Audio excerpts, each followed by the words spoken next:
Mind me. I gotta throw this thing out of whack. Ooh, look how loose that chain is, boy. Not good.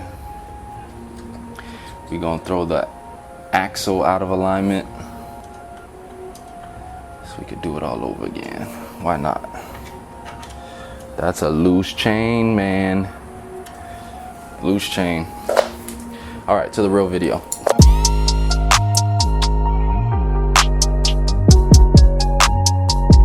So you got a couple ways to measure your chain slack with this. So you can either, first off, the chain slack must be measured midway between the front sprocket here, and the rear sprocket here. So if we get a measurement, and your service manual should say that, we at about 26 inches here. It's about 26 inches. Midway, we got 13 inches. So our measurement should be right behind the rear set. Yeah? Should be the same for your bike. So let's reel it on back in. Boom. All right, so a couple ways to do this. You can either, so we're gonna go right behind the rear set.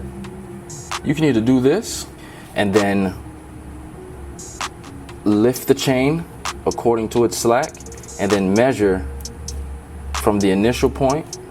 Say for instance, if you were to start where one of the links are,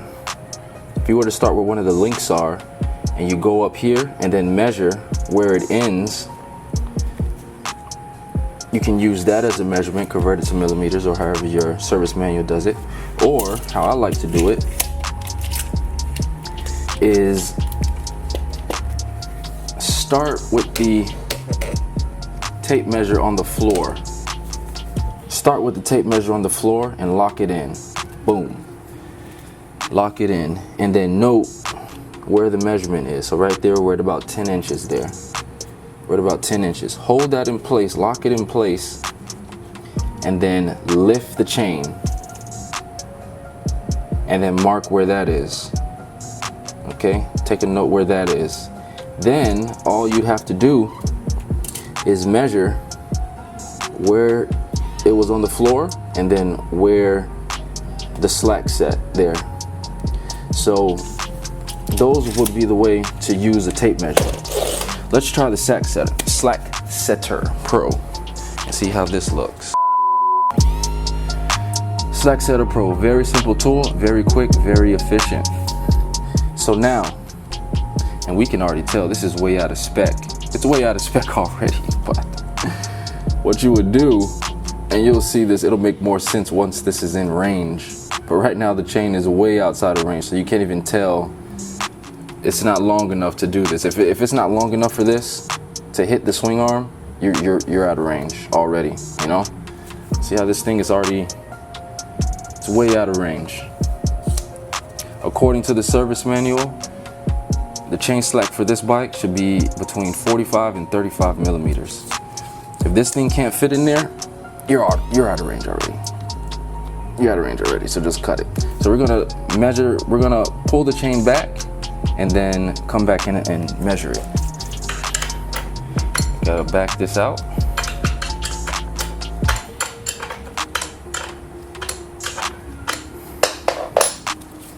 And then we want this to come out, so to back it off, we're gonna counterclockwise to back it out. And the chain is gonna tighten, if you can see that. Loosen, tighten. Loosen, tighten.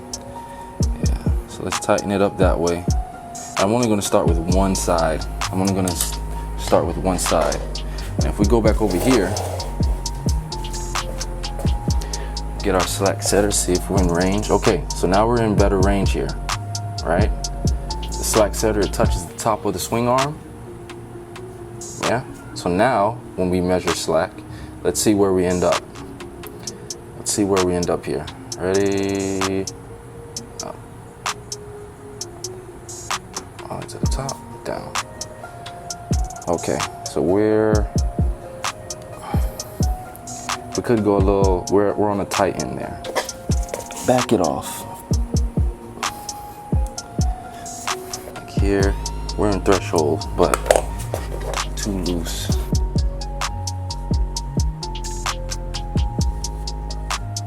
Okay, here we go.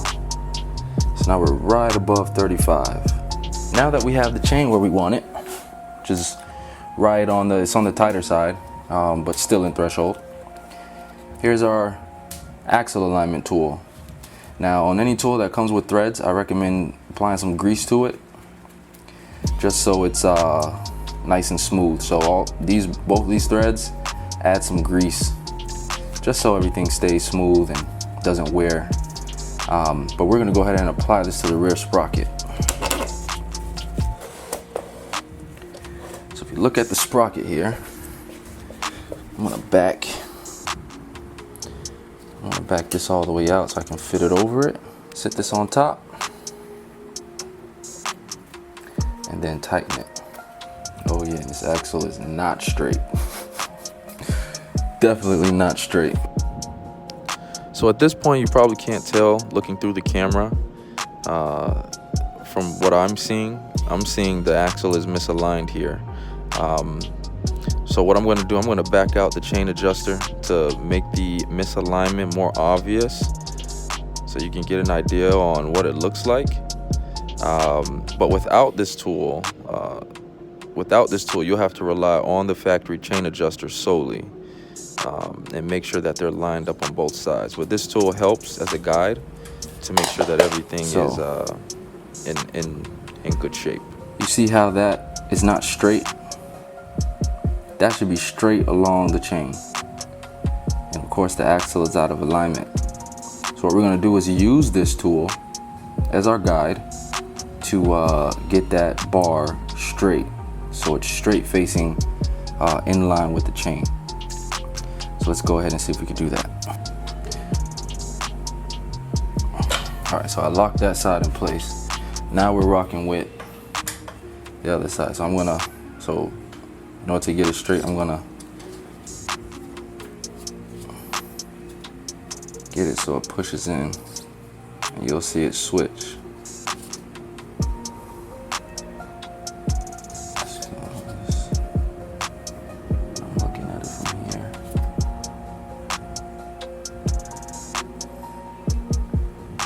That looks pretty.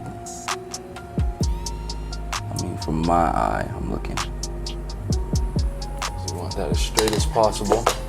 And then you're gonna use your factory chain adjusters to make sure they're on the same page.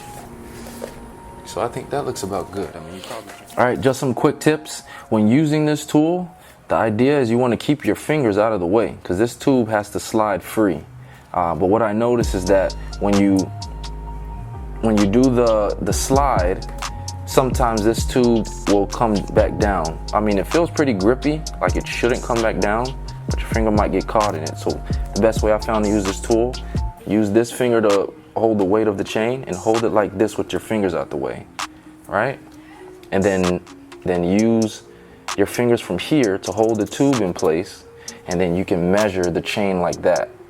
So that way, your fingers are always out the way, you always get a good measurement.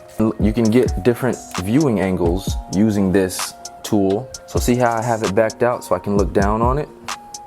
So now you can get an angle from there or from here.